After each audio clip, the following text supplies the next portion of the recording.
Good morning बच्चों, good afternoon, good evening, good night. इससे पहले का पोर्शन आप पढ़ चुके हो मेरे एक वीडियो में, और हम नेक्स्ट पार्ट लेके आए हैं हेरिडिटी एंड एवोल्यूशन का। इस चैप्टर में हम कुछ पॉइंट्स कवर करेंगे और आप नोट्स भी बना सकते हो उसके। नेक्स्ट टॉपिक है बच्चों, how do these traits get expressed. A section of DNA that provides information for an protein is called gene for that protein। जो ट्रेट्स हैं यानी हेरिडिटी कैरेक्टर्स हैं, वो कैसे जनरेशन टू जनरेशन जा करके अपने कैरेक्टर को एक्सप्रेस करते हैं। तो होता ये है कि जो डीएनए का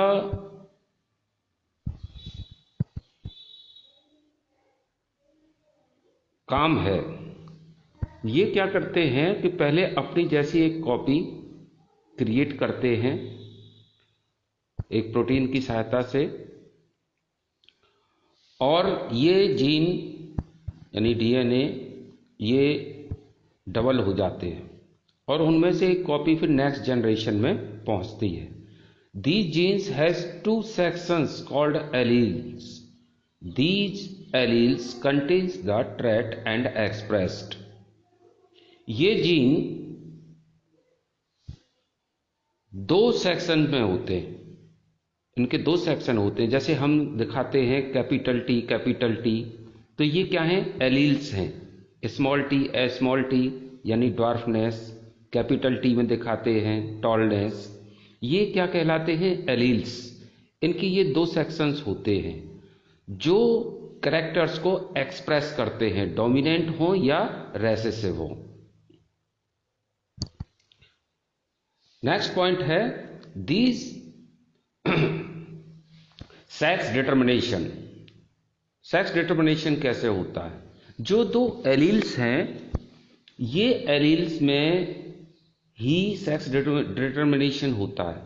जैसे ह्यूमन में फीमेल के अंदर XX क्रोमोसोम्स होते हैं, XY मेल में होते हैं, तो ये इनमें से 23 मेल फीमेल में है, 22 तो बॉडी स्ट्रक्चर्स फ्रेम करते हैं, लेकिन जो 23rd जीन होता है, क्रोमोसोम्स होता है, उसके अंदर डीएनए होते हैं, ये सेक्स डिसाइड करते हैं, यानी जेंडर डिसाइड करते हैं कि इसमें से किसका कौन सा जेंडर होगा, मेल होगा या फीमेल होगा।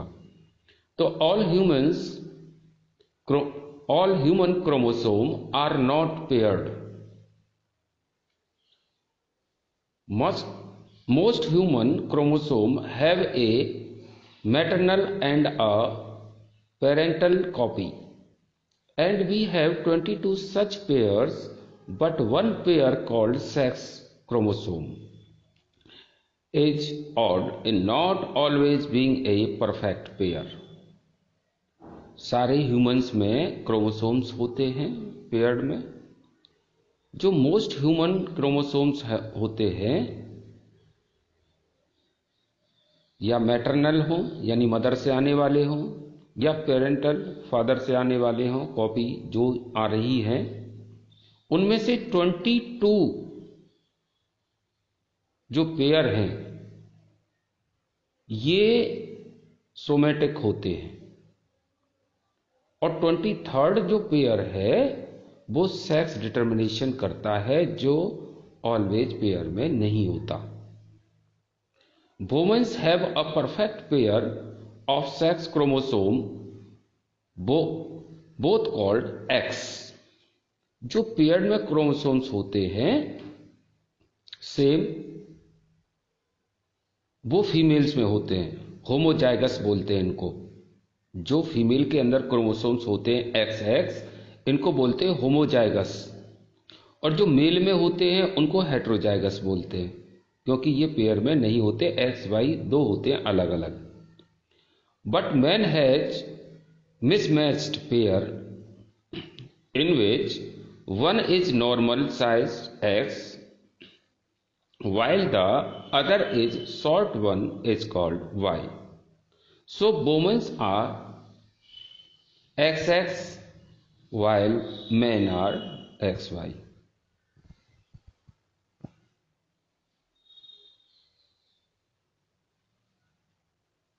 जैसे आप देख सकते हो यहां दिखाया है डायग्राम में XX XY।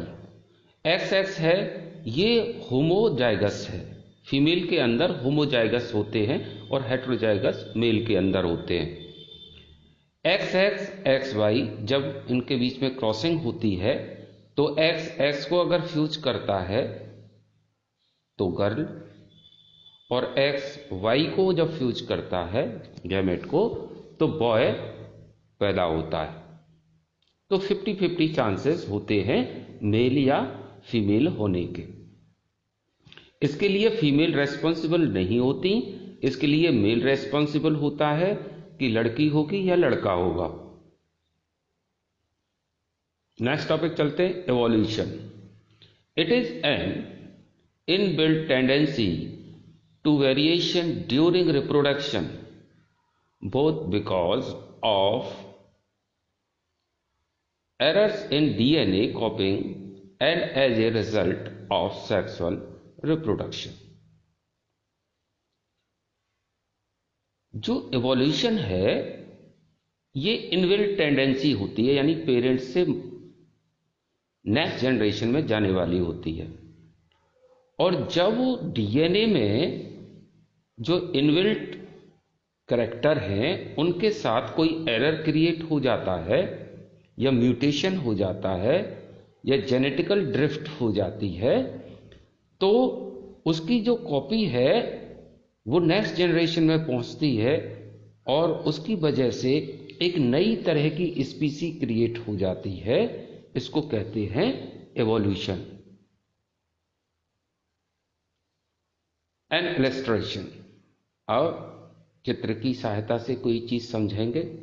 Late us assume in some bushes red beetles live, their population will increase rapidly by sexual reproduction and therefore generate variation। अगर किसी पॉपुलेशन में बीटल रह रहे हैं और उनके अंदर सेक्सुअल रिप्रोडक्शन हो रहा है, पॉपुलेशन इंक्रीज हो रही है, फिर भी उनके बीच में अगर वेरिएशन होता है, if these were eaten by crow and more than they will remain few and reproduce। उनमें से अगर कुछ को क्रो खा जाते हैं, बचे रहते हैं कुछ, तो वो जो थोड़े बहुत बचे रहते हैं वो बहुत तेजी से बढ़ते हैं। If some green beetles live with them, then they will hide in the green leaves, will increase rapidly। It happens due to the variation। अगर जैसे रेड बीटल हैं, ग्रीन बीटल हैं, तो ग्रीन बीटल पत्तियों में छुपे रह जाते हैं जिनको चिड़िया या क्रोज, कौवे नहीं खा पाते, वो बचे रह जाते हैं और ये बहुत तेजी से बढ़ते हैं क्योंकि इनके अंदर वेरिएशन है। वेरिएशन मीन्स लाइफ के लिए एक्सर्शन करने का जो हुनर होता है और अलग अलग तरह के जो करैक्टर आ जाते हैं किसी एनिमल के अंदर जिससे वो जीवित रह सके अलग अलग कंडीशन में। जैसे कौवे खा गए लेकिन कुछ करैक्टर की वजह से बीटल बच गए, तो इनमें वेरिएशन था इसलिए बच गए।